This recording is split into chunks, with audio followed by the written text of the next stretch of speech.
下北澤呢邊真係好有歐洲色彩。哇！你就睇下呢度呢間 coffee shop，呢個環境，哇！啲歐洲人都喺喎。唔知話去咗法國巴黎定係中部里昂啊、南部馬賽嗰城市咁樣。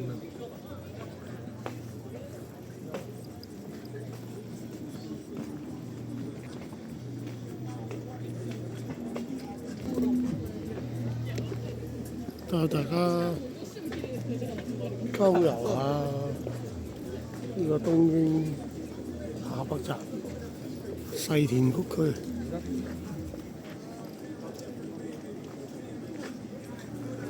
天狗祭今日開運厄除啊！咁融合多元文化，散發獨特氣氛嘅呢個東京下北澤。一夜家就唔係佢哋主打，呢度係主打就係食咖喱啊！呢度咧亦都係曾經2度入選入國際情報雜誌 Time Out 舉辦嘅大規模調查裏邊咧，係世界最酷嘅街道啊，最型啊！我哋講到話最豪、最型嘅街道，排行榜係第2、第7名啊，曾經排全球範圍裏邊都廣受矚目嘅呢個地方。咁啊，我哋周遊下嚟睇下下北澤嘅魅力啦，同埋嗰啲次文化啊，周遊下鳩一下啦。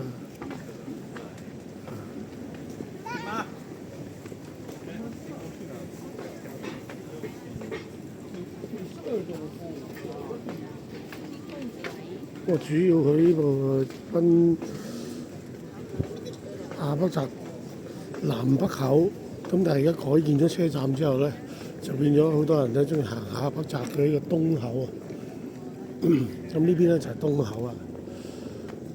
咁我見到呢度係好靚晚霞嘅呢個地方，就係見到呢個井之頭線、京王線、井之頭線。咁喺個世田谷區呢邊嘅，咁啊改建咗車站之後咧，而家好多人中意行呢個東口呢邊啊。鹽田燕咖啡，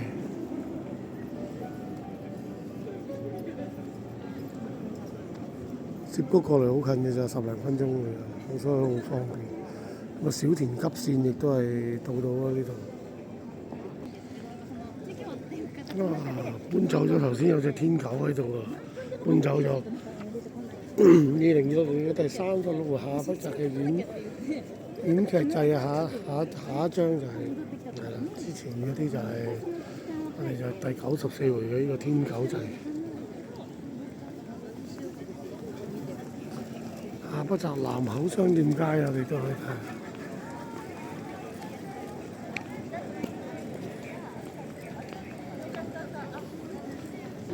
咁啊嚟到下北澤啊，食嘅梗係最食呢度最出名嘅咖喱啦，因為呢個有名叫做咖喱激戰區啊，下北澤。咁啊揀間最好食嘅咖喱食下先啦，嚟呢邊梗係。車站側邊都環境幾好。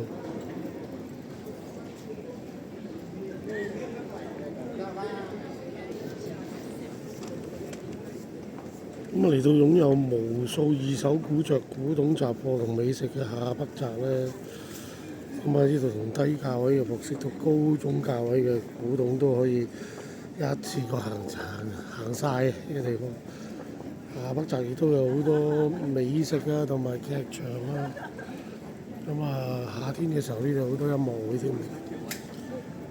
咁所以亦都係下北澤亦都係日本年輕人嘅象徵同自由灑脱嘅代表啊，同埋呢個文青嗰啲文藝氣息嘅釋放嘅聖地啊，呢度。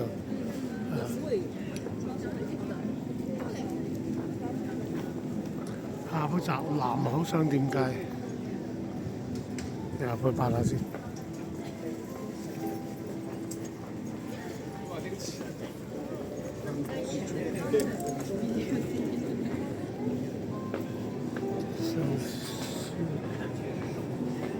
哇！天狗仔有貓有狗啊！呢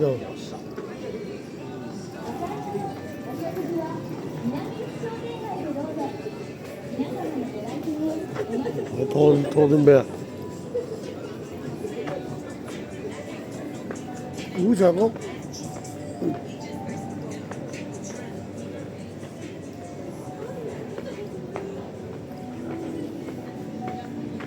揾間咖喱屋食下。講到咖喱個爭霸戰，咖喱嘅爭奪區添，咁巴閉。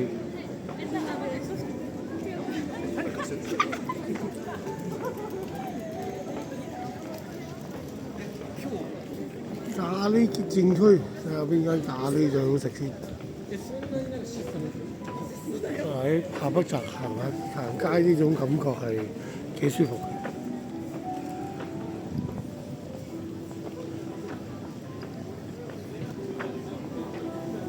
呢度都係動漫天堂，咁當然又唔夠秋葉原嗰啲啦，但係好多動漫啊，啲模型車啊，哇！呢個一睇就知好嘢喎，阿叔同阿婆兩個都，阿叔阿公阿婆，呢間可以列入考慮之列，因為夠老字號，睇入邊兩個人都夠老嘅知啦。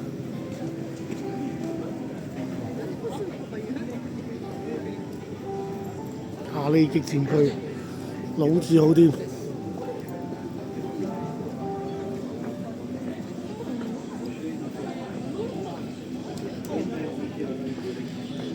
呢度啲好多私茶咖啡喎，啲 friend 就中意啊，得閒一嚟親成日都話去試，啱啊上嚟試啊，到時北閘嗰啲試啊，慢慢試。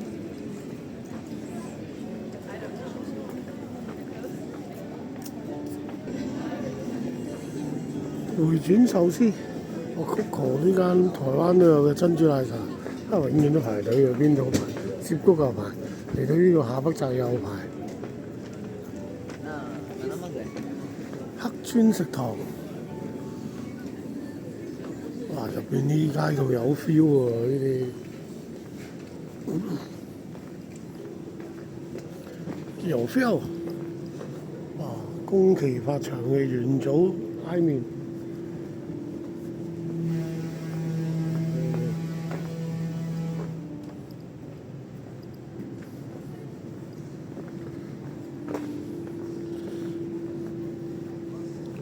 咁位於東京世田谷區嘅下北澤咧，咁呢個地方就真係充滿咗個性同埋自由氣氛嘅一個東京文化小鎮，所以羨慕吉他呢個稱呼咧，亦都係佢哋啲人嘅愛好嚟嘅。咁車站側邊咧有好多唔同嘅鋪頭，亦都特色嘅鋪頭，亦都營造出佢哋呢度嘅獨有文化。所以呢度啲 coffee shop 啊、二手店啊、古着啊、復古雜貨店啊，呢啲風格咁特別嘅，亦都好多遊客都可以喺度即係悠閒咁行下街，唔一定要去買嘢嘅，有時。咁而家近年亦都因為嗰啲開發計劃啦、新興嗰啲景點亦都多咗啦，所以呢度嘅玩樂方式亦都係多咗好多。關西最大級嘅關西都殺到過嚟呢度。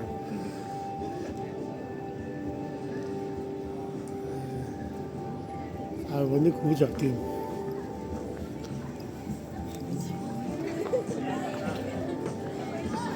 咁對日本人嚟講啊，呢個下北澤經常會被人哋講係年輕人嘅街區啦、次文化嘅發信地啦，同時都係時尚啲比較時尚啊、比較潮人啊嘅集散地啦。咁一年四季都舉辦好多唔同嘅音樂會啊、舞台劇啊、一啲劇場祭啊、音樂祭啊，咁所以都幾推薦俾啲想感受當代感性嘅人。另外呢度亦都係啦，我而家要感受下佢哋呢度下北澤，佢以咖喱激戰區而聞名，所以咧從呢個頭先啲老字號店啊，到新鋭嘅店啊，都應有盡有啊！亦都好多甜品專門店啊，嗰啲都好多嘅，所以都可以過嚟呢度盡情享受呢個美食，同埋邊走邊食嗰種樂趣啦。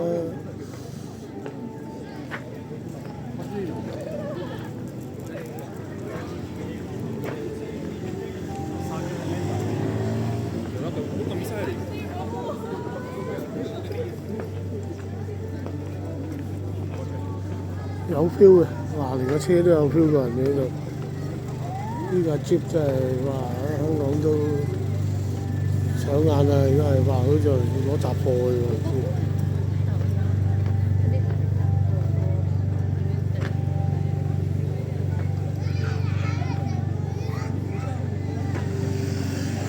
旺張啊，就係呢個關西店啊！關西店佢哋嗰度下北澤店，呢個下北澤店。沖繩嘢食都有喎，仲有大眾食堂。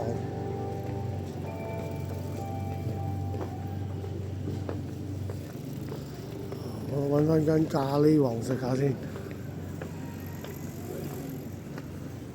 日本東京下北澤北沢。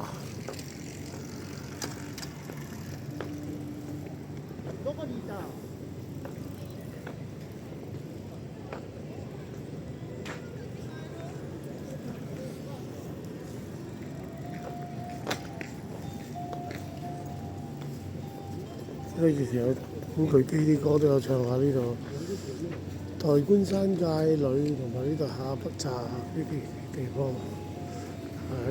東京係一個平原嚟嘅，但係呢度都有啲小山坡，行下都幾好 feel 啊！哇，呢間嘢都好 feel 啊！賣草藥㗎，賣草好啲喎，咁有 feel 嘅地方賣草藥喎，賣草會唔會有 feel 啲啊？